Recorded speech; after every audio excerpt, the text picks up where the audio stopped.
अगर differential equation इस question को हम ध्यान से देखें तो फर्स्ट साइट में हमें नज़र आ जाता है कि ये वेरिएबल सेपरेबल का बनने वाला है। तो लगता है अरे ये तो क्वेश्चन ऐसे ही हो जाएगा, लेकिन नहीं, ये ऐसे ही होने वाला नहीं है, क्योंकि जो इसके अंदर इंटीग्रेशन फॉर्म होगा वो सच में बहुत ही ज़बरदस्त है। मैक्सिमम केसेस में हम इस टाइप का इंटीग्रेशन करते ही नहीं हैं। इसी वजह से क्वेश्चन देखो हमारे लिए बहुत टफ हो जाता है, क्योंकि इंटीग्रेशन इसमें टफ बनने वाला है। तो चलिए इसको सबसे पहले सेपरेट करके लिख लेते हैं। तो डी वाई इक्वल टू, यहाँ से साफ नजर आ रहा है, हम इसको इधर ले जाएंगे तो ये मिल जाएगा 2x² plus 2x plus 3 upon, ये नज़र आएगा x⁴ plus 2x³ plus 3x² plus 2x plus 2, और इसके साथ dx आ जाएगा, और ऑन इंटीग्रेटिंग हमें ये मिलना है। तो ये वाला इंटीग्रेशन तो साफ है कि कुछ भी नहीं है, लेकिन अगर यहाँ देखें तो क्लियर है कि भाई इसको कर पाना मुश्किल है। क्यों? क्योंकि डिग्री 4 है। या तो हम डिनोमिनेटर फैक्टर कर पाए तो हम पार्शियल के थ्रू जा सकते हैं, पर डिनोमिनेटर के फैक्टर कर पाना यहाँ पे एक टफ टास्क है, वो यहाँ बहुत टफ है। आप देख लीजिए कैसे फैक्टर करेंगे। सबसे पहली बात तो आपको, अगर डिग्री 4 वाले फैक्टर्स करते हैं या क्यूबिक क्वेश्चन इक्वेशन जो होती है उसमें करते हैं, तो उसके अंदर 1 2 3 सेटिस्फाई करते देखते हैं।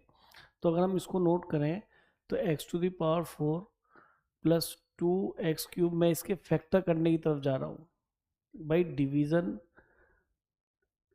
तो तब करते हैं जब डिग्री ऊपर ज़्यादा होती है और डिग्री नीचे कम होती है। हाईएस्ट डिग्री यहाँ 2 है, या डिग्री 4, तो पार्शियल के थ्रू ही जाया जा सकता है। पर पार्शियल के लिए यहाँ पे इस टर्म के जो डिनोमिनेटर है इसके फैक्टर होने चाहिए। अब हमने देखा कि भाई x को 1 2 3 अगर पॉजिटिव नंबर रखेंगे तो डेफिनेटली ये ज़ीरो नहीं बनाएगा, यानी कि 1 2 3 लाइक पॉजिटिव नंबर कोई भी रखने पर ये फैक्टर नहीं मिलेंगे, क्योंकि ये ज़ीरो नहीं बनेगा। अब आए हम नेगेटिव की तरफ। जब नेगेटिव रखा तो हमने मान लीजिए -1 रख के देखा, -1 रखा तो यहाँ से हम देख पा रहे हैं कि ये भी रिजल्ट जीरो नहीं बना रहा, क्योंकि ये कैंसिल होगा, ये 4 ये 2, एक पॉजिटिव नंबर मिलने लगा। पॉजिटिव नंबर यानी नेगेटिव रखने के बाद भी हमें पॉजिटिव नंबर मिल रहा है। भाई कैंसिल तब होगा एक प्लस हो माइनस हो, लेकिन यहाँ तो पॉजिटिव मिल गया। अगर आप 2 रखेंगे तो डोमिनेटिंग डिग्री है सबसे बड़ी। अगर ये 16 माइनस ये बनेगा 16, लेकिन अगर हमने यहाँ पे माइनस रखा तो ये बन जाएगा 12, है ना। -2 रखने पर ये -4 प्लस 2, और शायद ये भी नज़र आ रहा है कि ये भी एक पॉजिटिव नंबर हो गया और बहुत बड़ा, क्योंकि ये 14 और ये 10 आ गया। तो यहाँ पे मैं क्लियर हो गया कि पॉजिटिव रूट भी इसका नहीं बनना।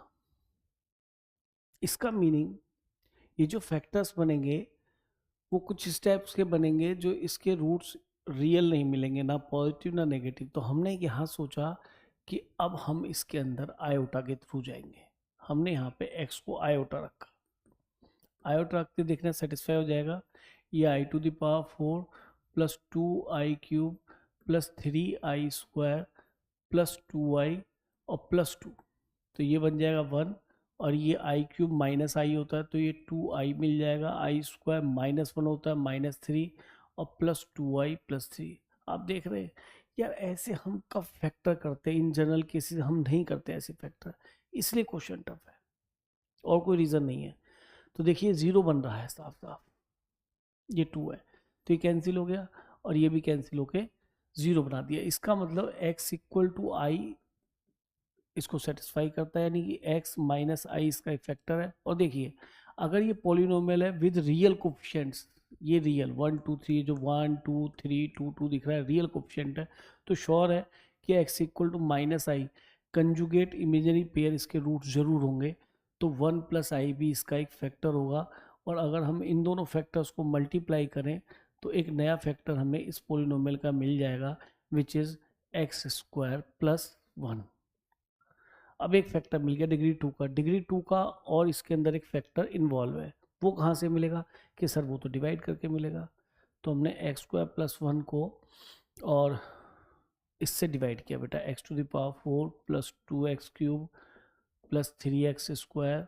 मैं तो ये कहूँगा कि हमें इस क्वेश्चन को जरूर एक बार देखना चाहिए, क्योंकि ये हमें एक नए टाइप का क्वेश्चन करने के लिए इंस्पायर कर रहा है। इस क्वेश्चन की ब्यूटी यही है कि पता नहीं किस सोच से ये क्वेश्चन उसे बनाया, मतलब उसने बिल्कुल नया क्वेश्चन बनाने की कोशिश करी कि बच्चा देखे और गलती करे कि भाई मैं इसे इंटीग्रेट कैसे करूँगा। वेरिएबल सेपरेबल है, बहुत जल्दी क्वेश्चन लगता है कि हो जाएगा। अब यहाँ दिक्कत है, अब हमने यहाँ पे इसको डिवाइड किया, तो x की पावर 4 बनाने के लिए हमने यहाँ एक्स स्क्वायर से मल्टीप्लाई किया, तो ये हो गया x टू द पावर 4 और प्लस 2x स्क्वायर, तो 2 प्लस एक्स स्क्वायर, तो ये इसके नीचे ही लिखो x स्क्वायर, नीचे ध्यान रखना हमेशा, डिवीजन तो सभी को पता ही है। ये कैंसिल हो जाएगा, तो यहाँ पे मिल गया हमें प्लस का 2x स्क्वायर, लेकिन ज़्यादा बड़ी डिग्री हमारी कितनी है 2x क्यूब, तो हम 2x क्यूब उतारेंगे, ध्यान रखना। अब मल्टीप्लाई किसे करेंगे, एक्स क्यूब को एक्स स्क्वायर बनाना है 2x स्क्वायर, तो प्लस 2x से मल्टीप्लाई कीजिए, तो ये बन जाएगा 2x क्यूब। इसको तो कैंसिल करना होता है, उससे से एडजस्ट करते हैं। आगे क्या मिलेगा, हमें मिलेगा प्लस का 2x, तो प्लस का 2x ऊपर से लिख लेते हैं यहाँ पे, और यहाँ पे हमें ये प्लस का 2x ही मिल गया, जो टोटल ही अपने आप कैंसिल हो गया घटाने पर, तो ये कैंसिल हो गया। और अब यहाँ से हमें क्या नोट करना है, 2x स्क्वायर, डिग्री 2 वाला है ना।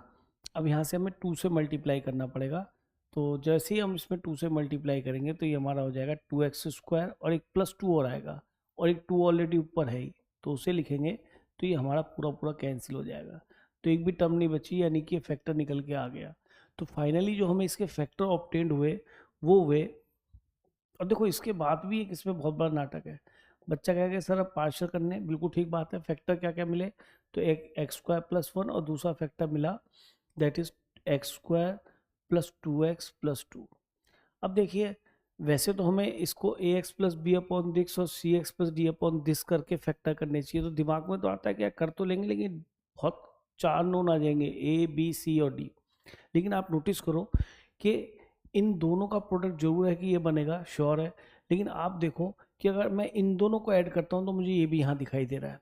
पार्शियल करते वक्त हम ये भी देख लेते हैं, कई बार डिफरेंस यहाँ दिखता है, कई बार यहाँ पे इनको ऐड करते हैं तो ये दिखता है। तो देखो ये 2x स्क्वायर मिल रहा है और 2x मिल रहा है और 2 और 1 3 मिल रहा है, यानी कि हम इसको ऐसे लिख सकते हैं, ऊपर वाले न्यूमिनेटर का एक्स स्क्वायर प्लस 1 और plus x square plus 2x plus 1 उस 2, फिर उसके बाद हम इसे क्या कर लेंगे, स्प्लिट कर लेंगे।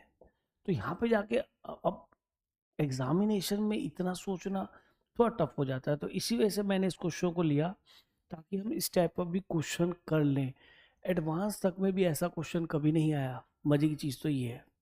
तो कल को इसी टाइप का क्वेश्चन रिपीट हो जाए, जेई मेन में भी आ सकता है, एडवांस में भी आ सकता है, इंटीग्रेशन के नाम पे आ सकता है, केवल इंटीग्रेशन के नाम पर। तो आप देखिए जो ब्रेक किया ये 2x square plus 2x plus 3 ही बन रहा है। और अब एक काम करते हैं, इसको हम कॉपी कर लेते हैं और यहाँ से स्टार्ट करते हैं क्वेश्चन, ठीक है। तो अभी आपका यहाँ पे कैंसिल कर लेते हैं इसको।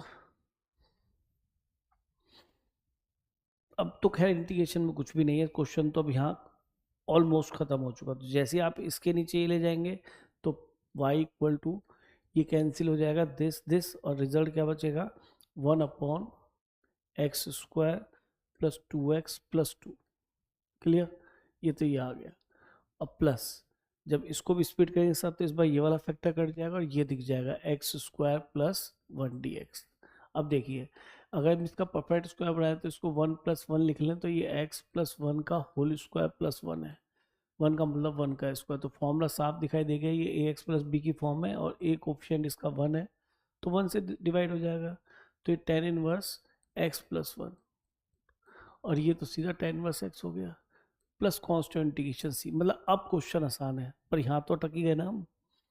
अब यहाँ पे ये हमारा जनरल सॉल्यूशन आ गया, फैमिली ऑफ कर्व आ गया। अब यहाँ पे x को -1 और y को -π/4, -π/4 और x को -1, तो ये tan इनवर्स 0 हो गया और minus plus tan inverse -1 plus c, तो ये रिजल्ट आपका -π/4 ही आएगा और ये -π/4 इससे कैंसिल हो जाएगा, tan इनवर्स 0 0, तो c की वैल्यू हमें 0 हो गई।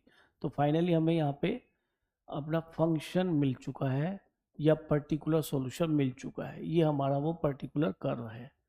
अब इसके बाद इसने क्या कहा कि भाई वाई ऑफ 0 निकालो, यानी x की वैल्यू 0 रखने पे y की वैल्यू क्या आएगी, तो इसको इस तरह से रिप्रेजेंट करते हैं। तो ये tan इनवर्स कितना बन गया 1 प्लस tan इनवर्स 0। तो आगे का काम इतना टफ नहीं था, आगे तो कुछ भी नहीं है, π/4 हमारा रिजल्ट बन गया। तो मैं ये कहूँगा कि इंटीग्रेशन के पॉइंट ऑफ व्यू से मेरे हिसाब से बेस्ट क्वेश्चन है अब तक का पूछा जाने वाला।